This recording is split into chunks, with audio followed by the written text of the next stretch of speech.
umaga.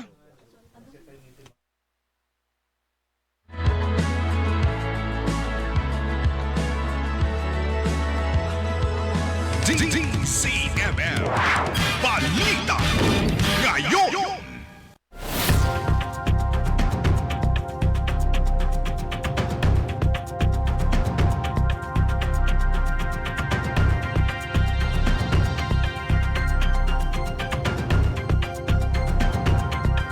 Kapamilya nananawagan ng tulong ang ilang magsasaka sa Occidental Mindoro matapos atakihin ng bukbok ang kanilang mga inaning palay.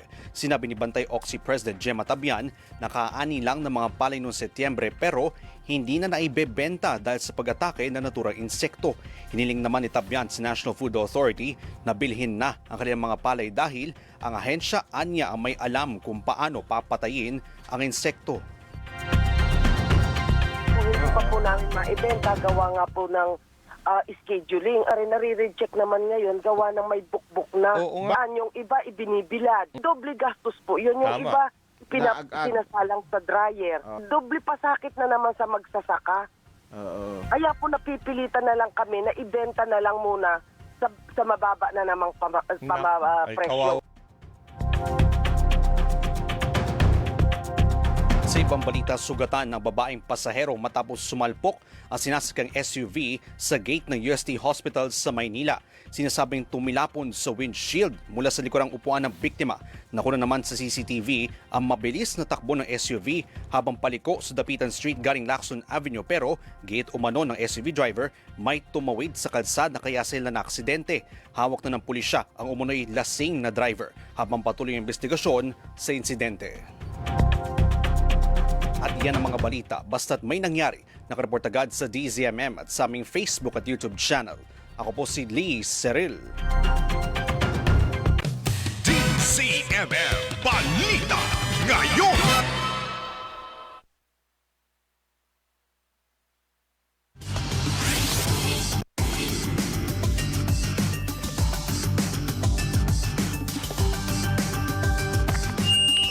Tinatawagan ang lahat ng manggagawa at namumuho ng Pilipino. Narito na ang programang Hatid ay Balitang Napapanahon. Programa at serbisyong tapat at aksyong mabilis para sa inyo.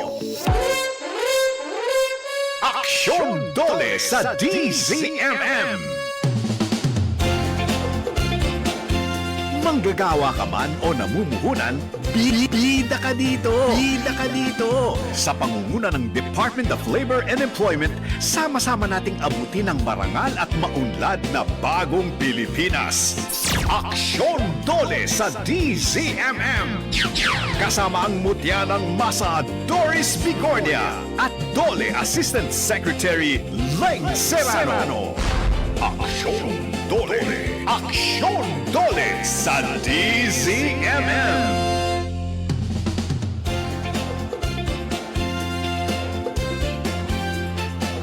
Sabado. Sabado. At tayo ay naririto na naman.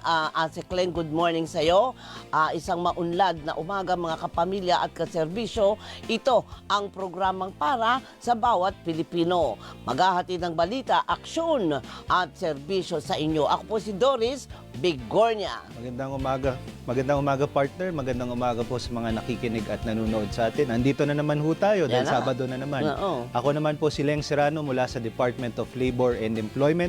Maghahatid ng mabilis at tapat na serbisyo para sa maunlad na bagong Pilipinas. Yan, tama yan. Ito nga po ang aksyon Dole sa DZMM. Happy Saturday sa lahat po. At ang mga kamanggagawa natin, mas marami ang nagpapahinga ngayon.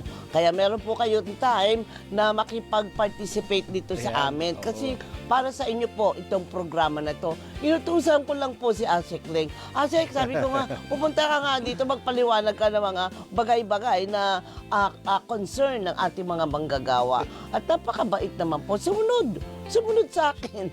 Mabilis pa sa alas 4, dali-dali tayo. Takot ko lang sa'yo. Easy. Oh. Pero yan po, para sa serbisyo at para sa aksyon, dito po kayo sa programa ng Dole sa DZMM dahil umaaksyon po sila. Kaya po ngayong umaga, Kleng, mayroon tayong magandang balita dahil may, pagtaas na sa minimum wage sa Eastern Visayas. Sunod-sunod dito Oh yes, partner. Siyempre, ito ay pagtalima sa direktiba ng ating Pangulo na mabilis na pag-aksyon ng mga wage boards sa pagbigay ng aumento sa mga kababayan natin sa mga rehiyon. So ito po ang ating Region 8 or Eastern Visayas makakatanggap po ng aumento. This is additional 35 pesos, partner. Wow. 35 pesos para sa non-agriculture workers, which brings it up to 470 pesos.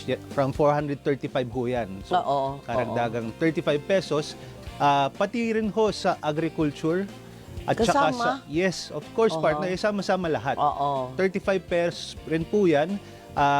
Kasamang agriculture, kasamang cottage at handicraft industry.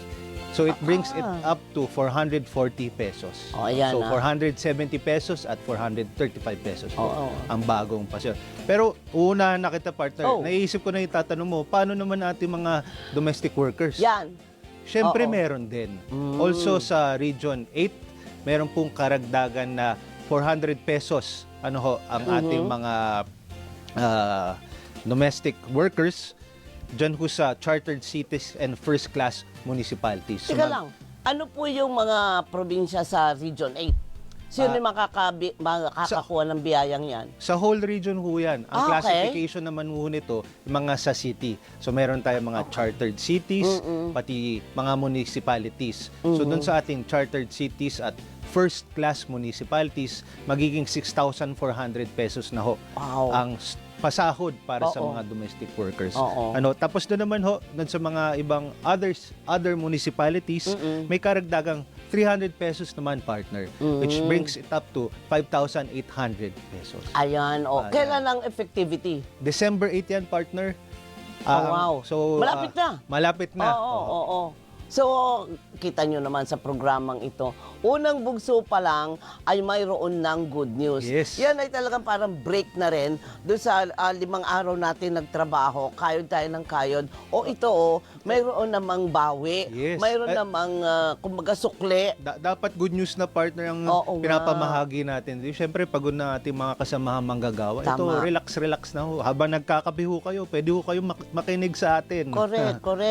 At yung isang linggo ko na nagngangat-ngak ako kasama si Alvin El Chico at si Robert Mano. Break muna. Kasi napakabait tong kasama ko dito. Chillax lang. Sa totoo lang, ang daming mga issue na dapat resolbahin sa hanay ng manggagawa. Pero akala nila wala nang mapupuntahan. Meron po. Dahil andyan naman lagi sila nakikinig at inaaksyonan ang mga concerns ninyo. Di ba? Iboto ang dole. Dagdagan ko lang, partner, dito sa ating mga aumento sa sahod. Tinataya mga 114,000 rather na minimum wage earners ang makikinabang, kasama na rin ng 57,000 domestic workers. Diyan lang po sa Region 8. Okay.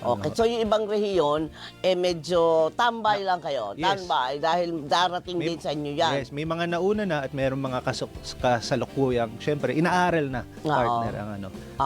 Coming soon. Yes. Coming soon sila. So sige, Kleng, dagdag ko lang din kasi kahapon may inilabas ang DOLE na Labor Advisory tungkol sa tamang computation ng sahod para sa, ito na darating na kasi yung holiday season At yes, meron ho tayong Labor Advisory reminding ang ating mga namumuhunan. Kasi itong darating na Disyembre, syempre, Christmas na. Meron 5 holiday dyan, partner.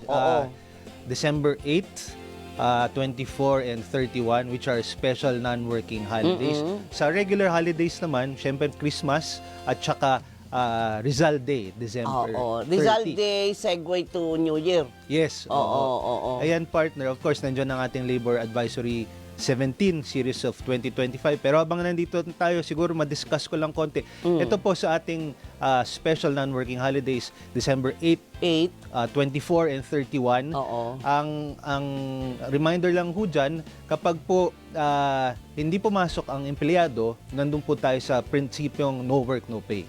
ganun Unless pa there rin. is a company policy or collective bargaining agreement kung meron pong union na nagbibigay ng pasahod dyan. Okay. Pero kapag pumasok ang importante, may premium pay. Ano yung premium Yung premium pay, karagdagan ho yan na porsyento. That is 30%. Wow, malaki, ah. Oh, so that's Oo. 130% na ho ang makukuha mo kapag nagtrabaho ka that day. Syempre kapag nag-overtime pa, pag kinakailangan mag-overtime, meron rin pong dagdag na 30%. Wow. So kung magtatrabaho, mas maraming makukuha. Okay. Ngayon naman ho, yung sinasabi ho nating regular holiday, that is December 25, at saka ho, Rizal Day, of course, December 30. Ito naman ho, kapag kahit hindi magtrabaho ang empleyado, makakuha 100%. Wow. Yes, partner. Plus OT?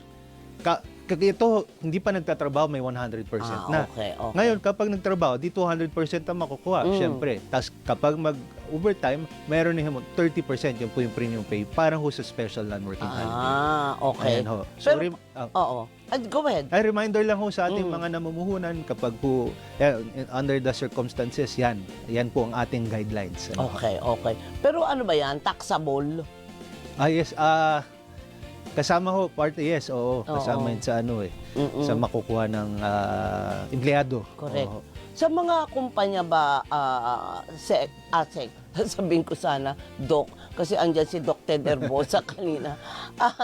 Yung mga ganyan, may mga kumpanya ba, pribado man o pampubliko, na mayroon silang, kumbaga, hindi naman division, kung hindi meron silang naatasan na, sige, kung sino man ang may question o kailangan ng paliwanag tungkol sa holiday pay na yan, dito kayo magtatanong.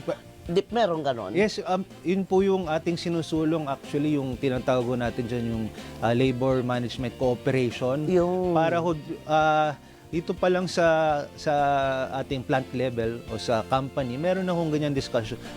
Kumbaga, kung meron pong katanungan, masagot ka agad. Ngayon, kung umabot ho yan ng tinatawag nating grievance, meron na ho tayong tinatawag na grievance machinery. Para ho doon na ho nila pag-usapan. Correct. Para maganda ho kasi, sinasabi nga ho natin, kailangan lang mag-usap at talagang magkaintindihan.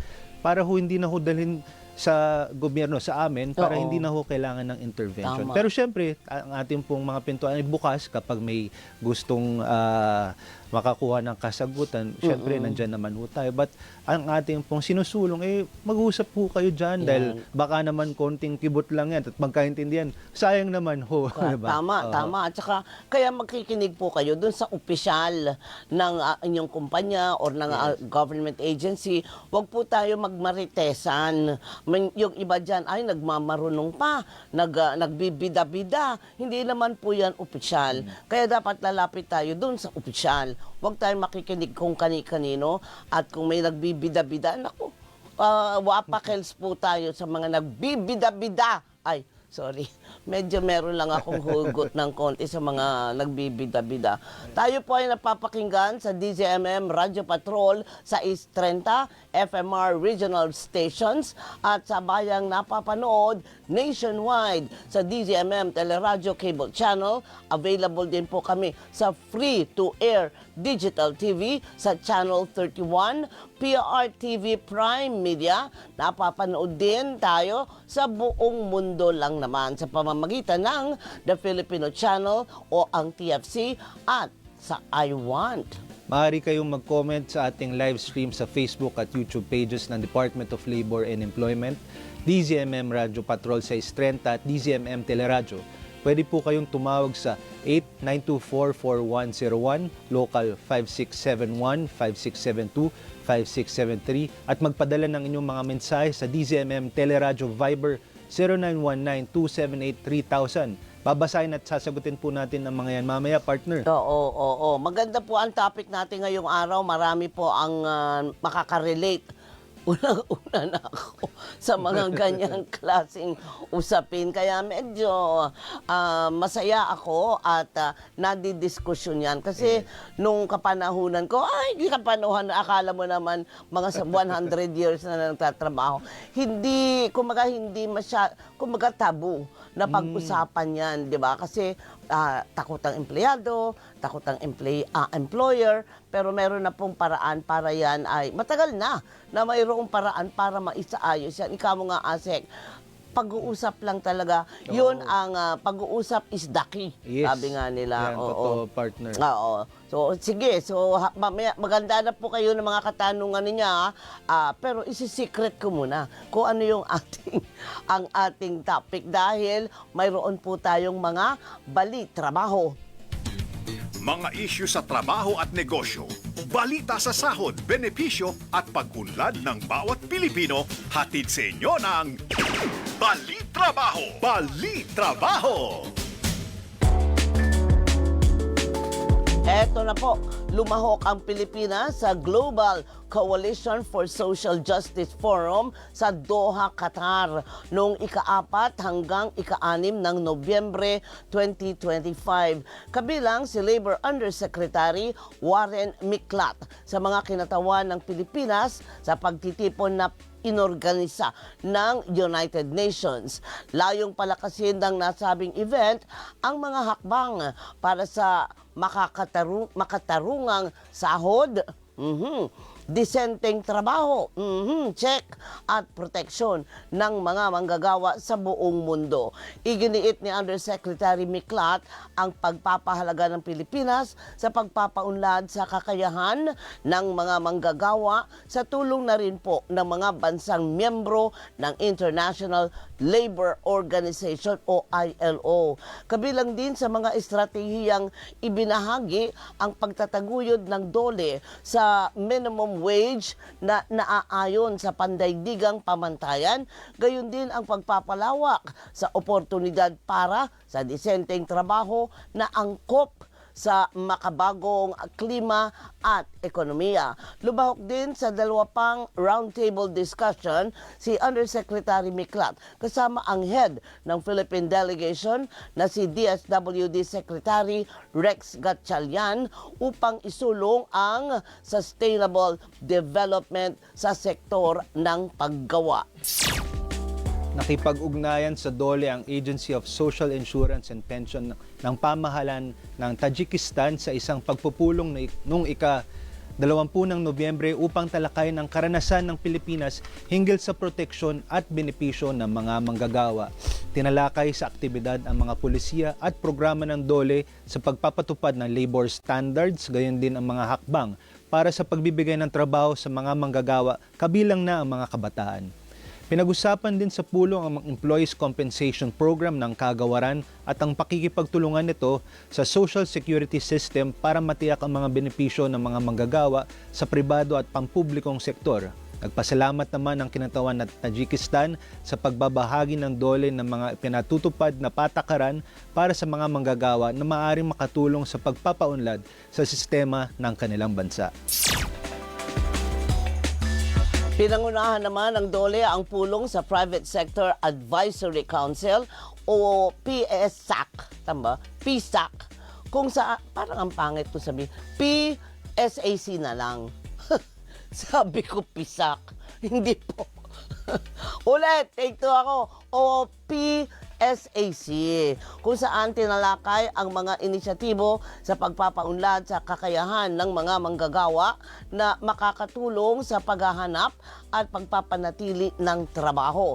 Sa pulong na idinaos sa DOLE Central Office sa Intramuros po yan noong ika-14 ng Nobyembre. Iginiit ni Labor Assistant Secretary Joel Gonzales ang importansya ng patuloy na pakikipag-ugnayan sa pribadong sektor para tugunan ang mga pagbabago sa sektor ng paggawa.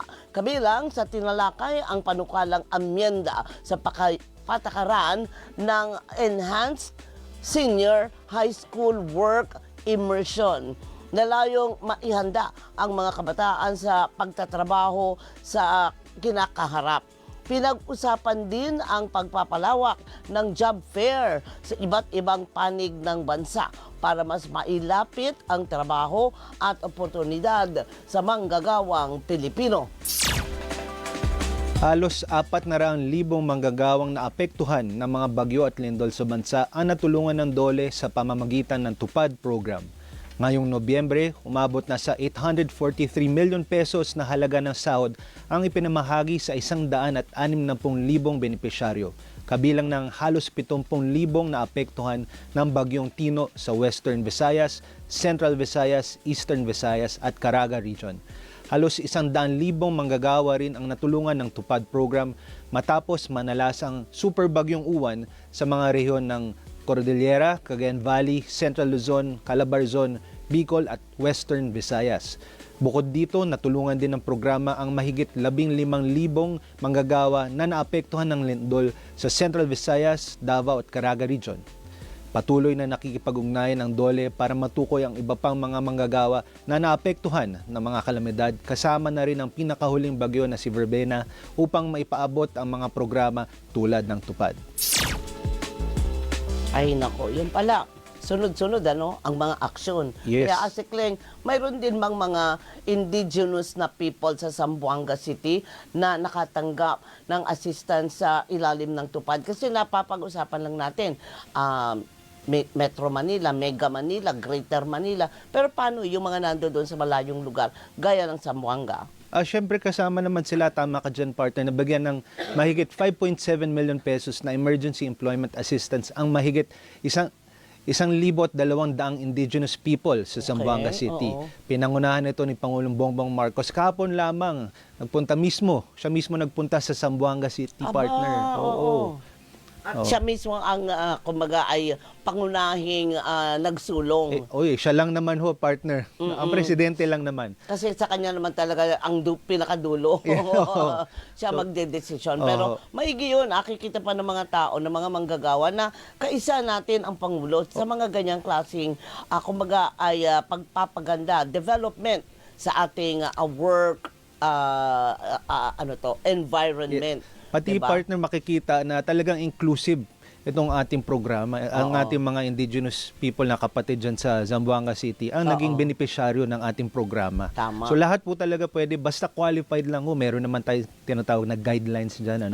Lahat po pwede. Lahat po pwede. Ang dami na palang na, kumbaga, natulungan ng TUPAD. Opo, yes, partner. Marami na ho. Pero ang laki din ng naibayad nyo na. So, sustainable po ba?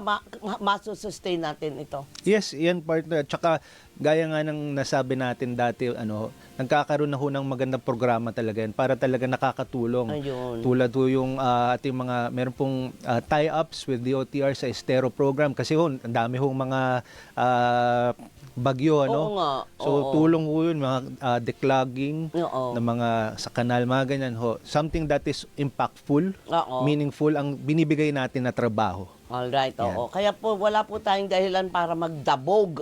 Wala po tayong dahilan para magmukmok. Dahil meron pong mga ganyang mga programa ang gobyerno, ang DOLE partikular. Kaya pwede, at sabi nga ni Asek Ling, lahat pwede nga makilahok dito. Yes, lahat. Yun ho, importante. Tama. So, ibaba nyo muna po ang inyong mga kape dahil pupunta na tayo doon sa ating susunod na part ng ating programa. Pero magko-commercial muna po tayo. Iti-teaser ko na ba kung sino ang special guest natin? Okay. So, merong magte-take to sa atin, partner. Yes, oo. Due to insistent public demand. Kailangan natin siya ibalik. At hindi tayo nagsisinungaling, Asek. Nung sinabi natin last time, dapat may part 2 tayo. Ay, Yes, ito na. ito na. Oo nga.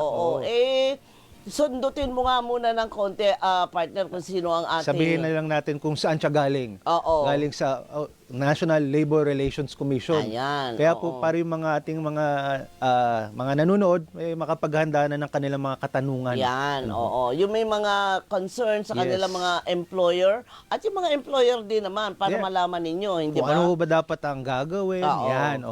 correct. Kaya wag po kayong bibitiw, mga kaserbisyo. Magbabalik pa po ang aksyon DOLE sa DZMM. Si Doris Bigornia at si Asek Leng Serrano, katuwang ng mga namumuhunan at manggagawang Pilipino sa Aksyon Dole sa DZMM.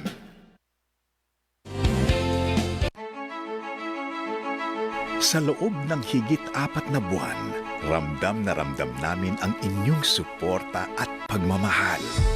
Dahil isa na po ang DZMM Radio Patrol sa Istrenta sa mga nangungunang AM radio station sa Mega Manila ayon sa Quarter 3 Kantar Media Radio Studies. Ang DZMM Radio Patrol sa Istrenta at DZMM Teleradyo ang patuloy na mapagkakatiwalaan at mapaniniwalaang maghahatid ng mga balita at serbisyo publikong kumpirmado at sigurado. Maraming salamat po, kapamilya at kaserbisyo. DZMM Radyo Patrol sa Istrenta, tapat at totoo, naglilingkod sa'yo. Oh, Pilipino!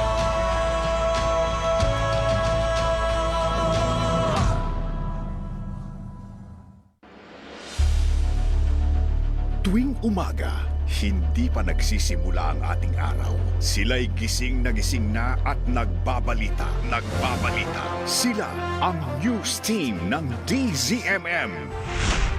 Hindi lang nagbabasa, manapay aktibong naghahanap at nag-uulat ng mga balita araw-araw.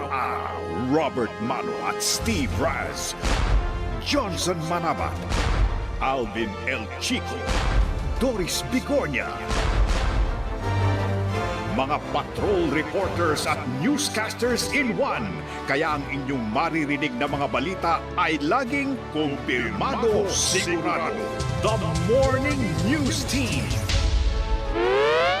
sa DZMM Radio Patrol sa Istrenta at DZMM Teleradyo.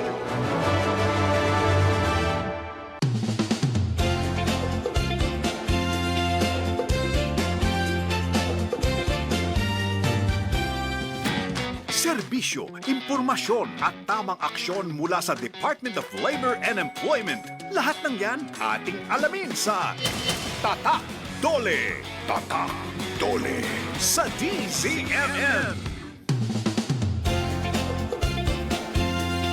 Okay, nagbabalik po kami at saan pa po kayo pupunta? May aksyon na nga, may tatak pa. Oh, di ba? Kasama pa rin po ninyo si Doris Bigornia at syempre, the one, the only, Asek Leng Serrano. Partner, nagbabalik tayo, no? Yes. Pero mayroon tayong special guest para talakayin ang mga problema naman hinggil sa pasahod gaya ng mababa sa itinakdang minimum wage o di kaya naman ay madalas na delayed. Nakaka-relate yata ako dito sa madalas delayed. Alamin ang inyong karapatan dahil makakasama ulit natin dito po sa studio, live na live, ang National Labor Relations Commission o NLRC.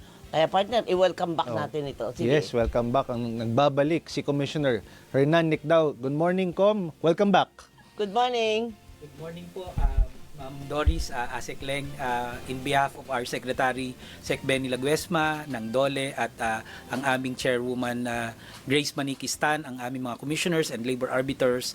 Maraming salamat po sa pagbibigay ng oportunidad sa NLRC upang maging kabahagi muli ng inyong programa. Ayan, so ready ka na sa mga katanungan kasi kami ready na. Yes, part 2 ito, partner. Part 2. Nabitin tayo noong una kasi maganda talaga mga talakayan natin noon. Correct. Oo, ang dami nang pumasok na mga katanungan tungkol dyan. Kaya Doris, isarado mo na ang bunganga mo dahil ito ay portion ito ng mga manggagawa natin. Kaya meron tayong mga katanungan gaya na lang ng sa NLRC. Lahat po ba ng reklamo sa trabaho pwedeng idulog? Ang primary po na jurisdiction ng NLRC ay una sa lahat kung halimbawa pong yung monetary claims na tinatawag. Kung hindi po binabayaran ng tama ang iyong mga sweldo at mga benepisyo, base po sa inyong kontrata sa trabaho or base po sa labor standards, halimbawa below minimum wage po, maaari ka pong dumulog sa NLRC. Ikalawa po, kung halimbawa pong ikaw ay ang pakiramdam mo po you were unjustly dismissed or mayroon pong illegal dismissal na tinatawag or even yung suspension sa iyo, maaari po yang idulog rin sa NLRC. Pati suspension? Yes po, hindi lamang po yung illegal dismissal, pati po yung illegal suspension. Kasi po pag nagka-suspension ka, malamang po wala ka ring sweldo. Tama. Doon sa Monetary period of claims. time na ikaw ay sinuspend. So, tama po si Asik Leng, meron ka ring monetary claims na tinatawag base doon. Ayun. Paano yung iba pang mga reklamo, Asek? Yes, marami ho yan. Oo. Ano? Pero may dagdag ko lang, ito po kasi mga naidudulog sa NLRC, parang tawag ho dyan, part of the jurisdiction ng NLRC, Yes po. na tumatalima naman sa batas, sa Okay. ating labor code. Yun po ang pwedeng ilapit sa kanila. Alright. Pero, Sorry po, oo. Sige idagdag ko po. lamang po. Yes.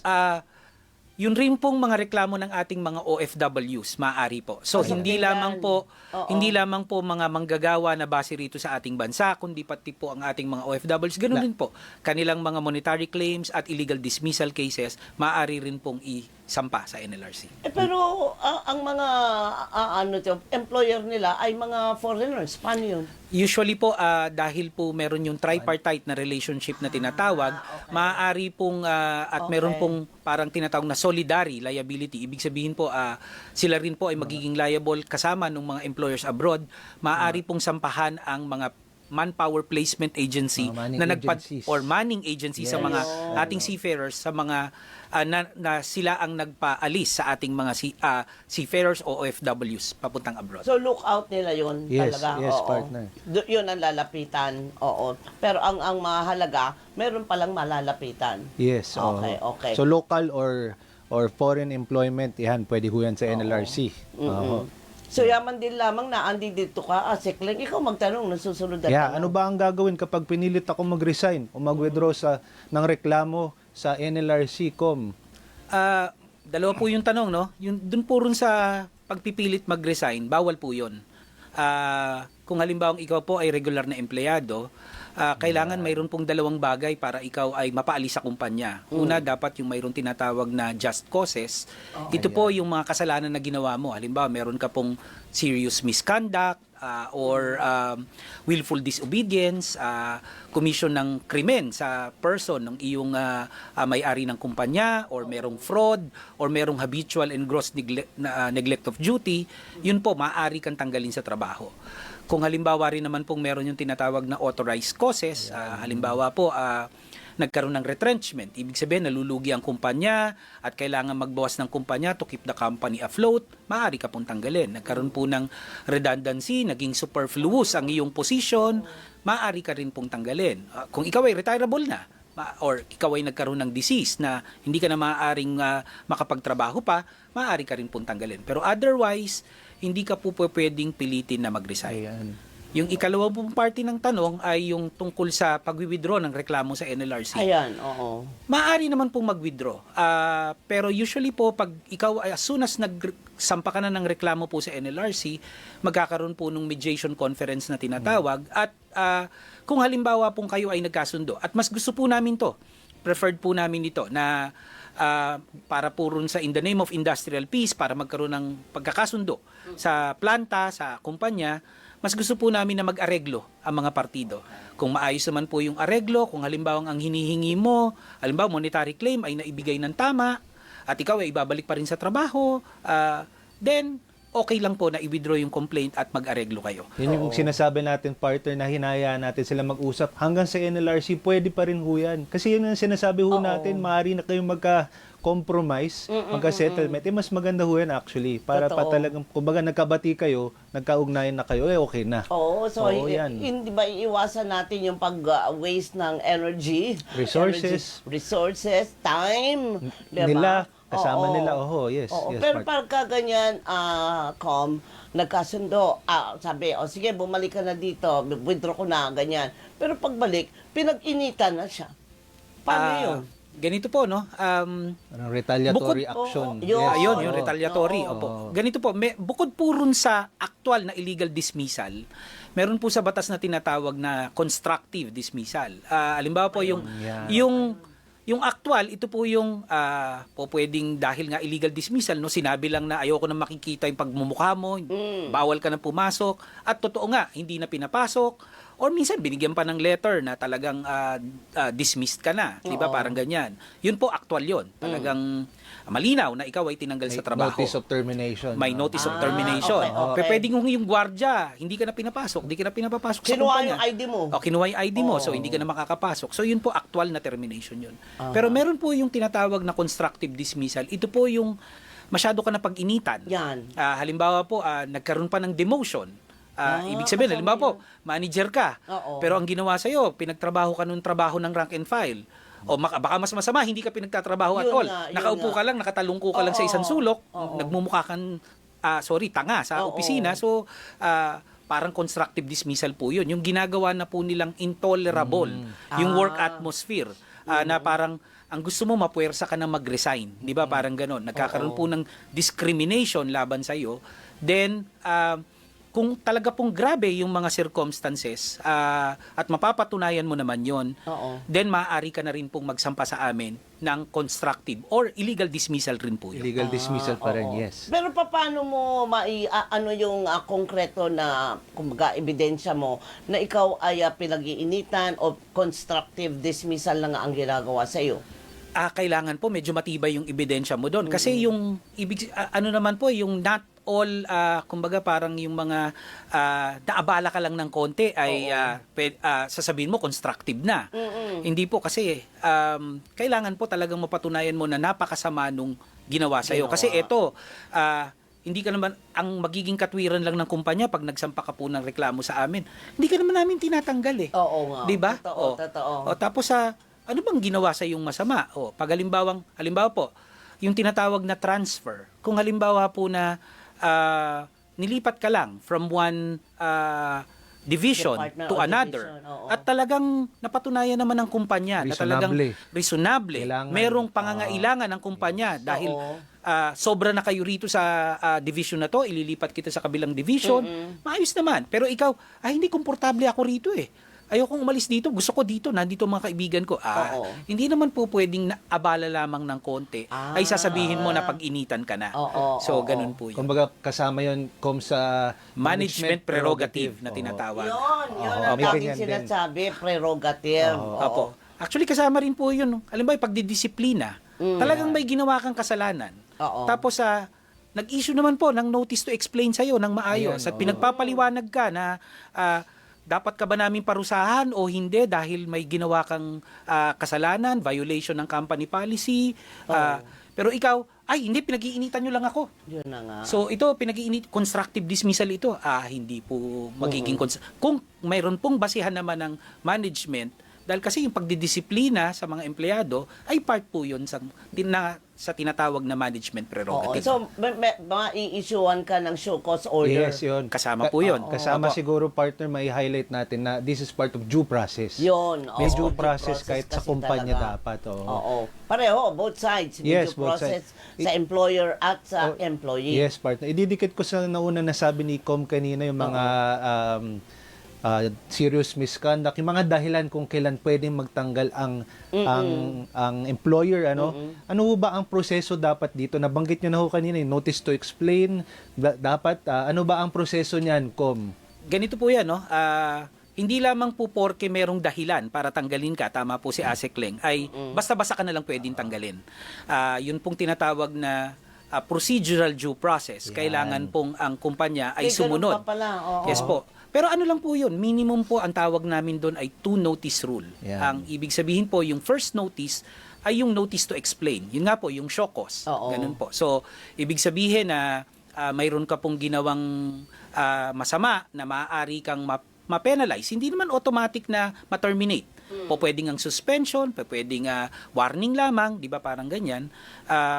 Bago ka po issuehan ng penalty doon, kailangan bigyan ka muna ng pagkakataon na magpaliwanag. Kasi baka naman merong dahilan kung bakit mo nagawa yon, di ba? Parang ganyan po. So yun po yung first notice po ang tinatawag doon, notice to explain. Bibigyan ka ng 5 days usually para magpaliwanag. Tapos po, pagkatapos po ng 5 days, kung nasa company policy po, magkakaroon pa po kayo ng tinatawag na administrative hearing, ipapatawag ka ng HR. Pero kadalasan po, pwedeng i-evaluate na po based po ron sa iyong paliwanag. Kung halimbawang sa paliwanag mo, umamin ka na kagad na may kasalanan ka, ay baka yung susunod na notice na tinatawag, yung second notice sa two notice rule, ito na po yung notice of judgment. Po pwede pong yung judgment ay pinapawalang sala ka. Okay? Pero pwedeng yung judgment ay binibigyan ka ng kaparusahan. So, pwedeng suspendido ka, pwedeng tanggal ka na sa trabaho, base po sa company policy at rules and regulation ng kumpanya. Ayun. Depende siguro sa gravity ng nagawa, ano? Yes po, yung yan. kagaya po nung Yes, minention partner. kanina ni Asik Leng, yung serious misconduct. Yan. Yung misconduct, hindi ka lang gumawa ng kasalanan. Kung hindi Very grabe, grave. Yan.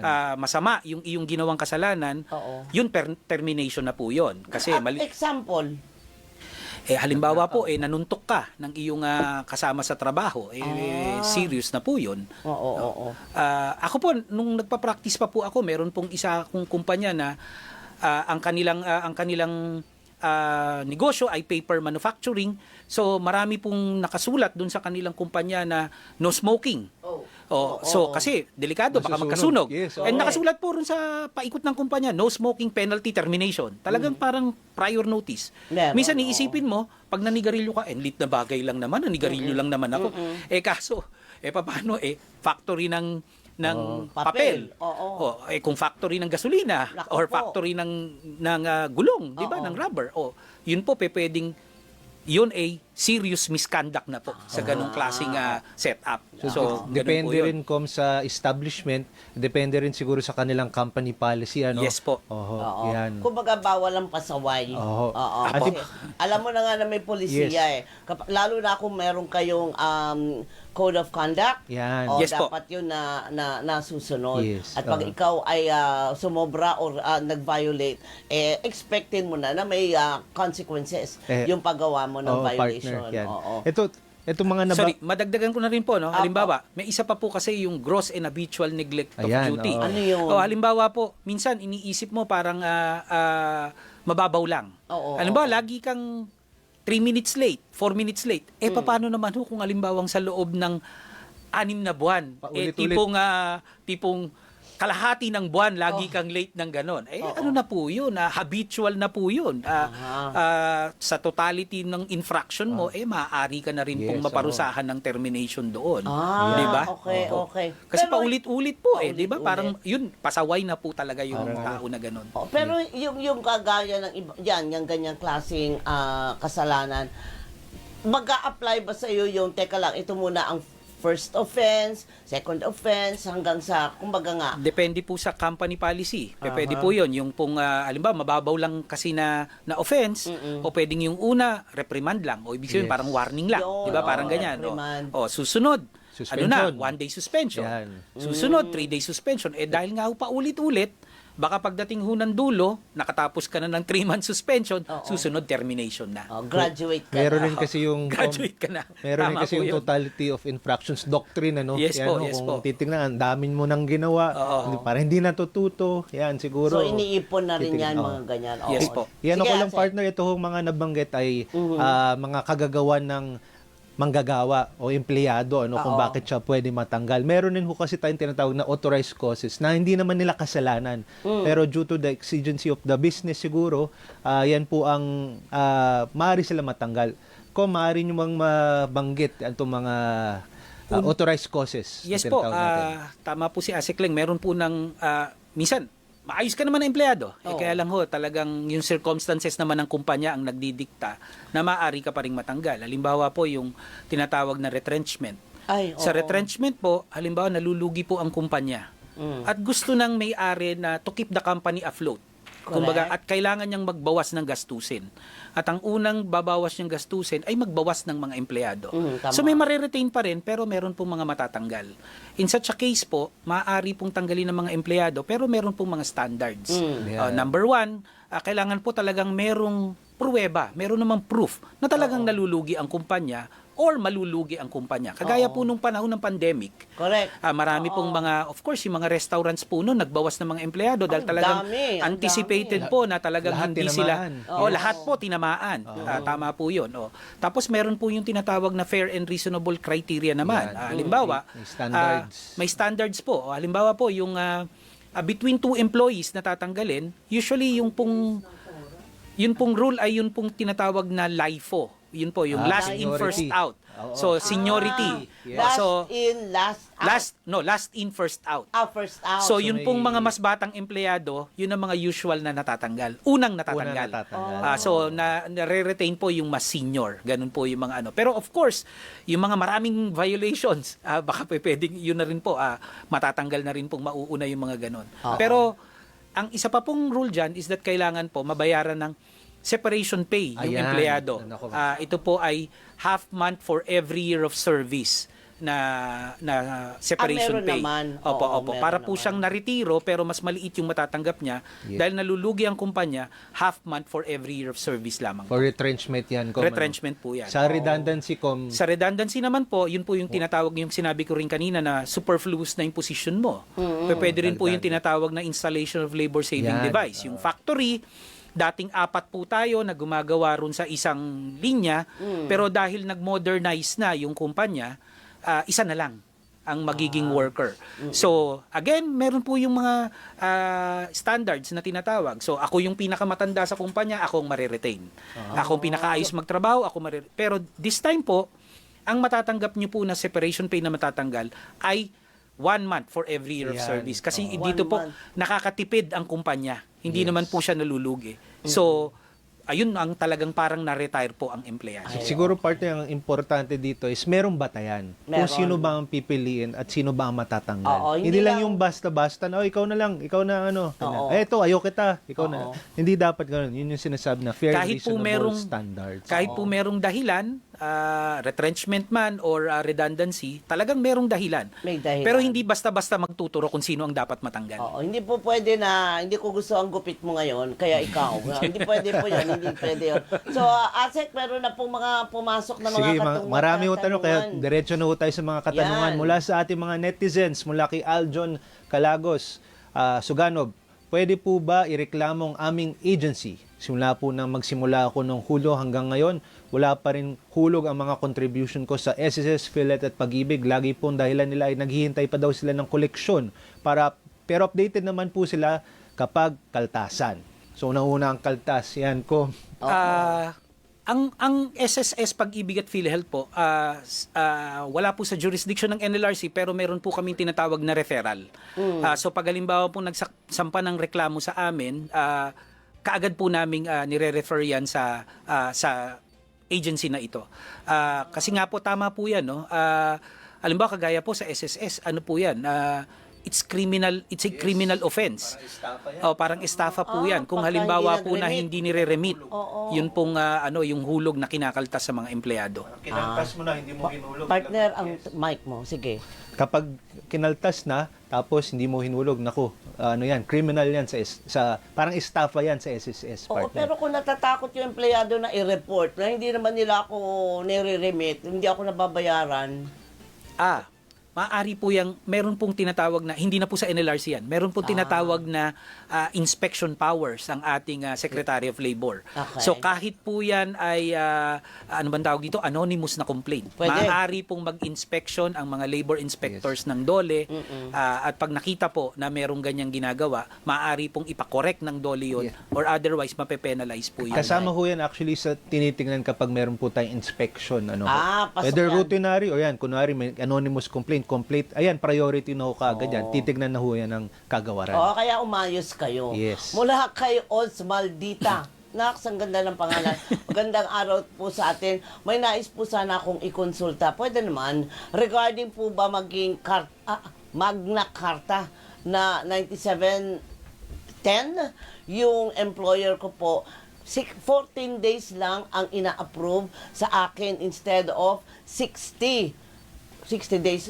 Minor lang daw po kasi ang procedure na ginawa sa akin. Sa private sector po ako nag-work. Sana po ay mabigyan nyo ng linaw tungkol dito. Nagli-leave siya kasi nagkaroon siya ng medical procedure. Pero konti lang ang binibigay sa kanya. Imbes na 14, 6 lang.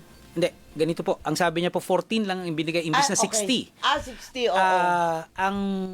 Doon po sa Magna Carta for Women, doon po sa Republic Act na sinight niya, kung ang isang babae po ay nagkaroon ng tinatawag na surgery or procedure na gynecological. So, ibig sabihin po yung tungkol sa kanyang pagiging, anong tawag basta gynecological po. Sa panganganak, ganun po. Diba, parang ang usual po dyan, yung niraraspa. Parang ganun po. Ayun po, ayun po. Doon po sa Magna Carta for Women, kailangan, entitled po sila sa 60 days na leave. Ayun po yun. So, hindi po 14 days lang kailangan po. Kaya lang kailangan po ito ay surgery, number 1, or operation. Number 2, kailangan rin po ito ay gynecological in character. So kahit po babae ka, kung halimbawa namang nasugatan ka lang, nasugatan ka na walang koneksyon dun sa sa iyong panganganak or yun nga gynecological in character, there hindi po yan papasok dun sa provision na yun ng Magna Carta for Women. So pwede na lang band-aid dyan. So, Ayan, next, mula kay Rochelle B. Mansion. Ask ko lang po, base po sa na-experience ko, kapag 13th month pay, bakit po may tax na kaltas? Di ba kaya po yan ibigay dahil Pasko para may matanggap ang mga empleyado? Pero bakit po may kaltas, lalo na po yung mga nasa cigarette company, at kapag po nag-resign ka, ang 13th month pay po ay kakaltasan sa iyo, pero sa payslip po buo pa rin. May separate sheet po ba sila para sa pagbabayad? Ganito po, no? Unahin ko lamang po muna yung tungkol po ron sa taxes sa sweldo ng manggagawa. Ang naalala ko po is that 250,000 per year po.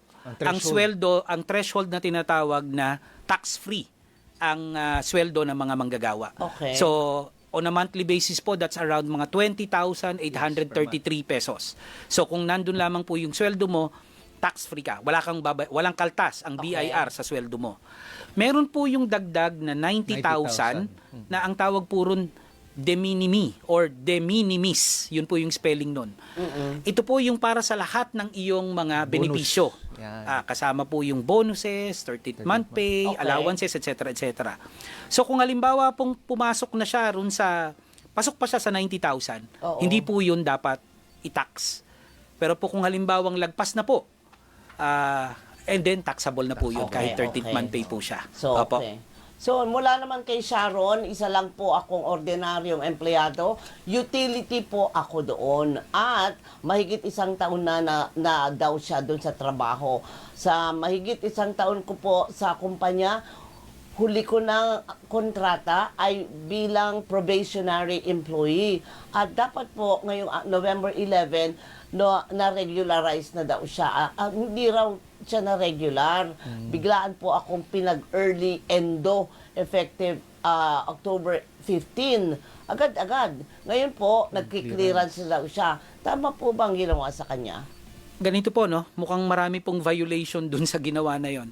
Una po sa lahat, maaari pong ang isang empleyado ay bago maging regular, isubject muna sa tinatawag na probationary employment. So sa loob ng 6 na buwan, binibigyan po ng pagkakataon ng kumpanya na i-evaluate yung empleyado kung whether or not dapat ma-regular ang empleyado na to. Kung papasa sa standards for regularization na tinatawag.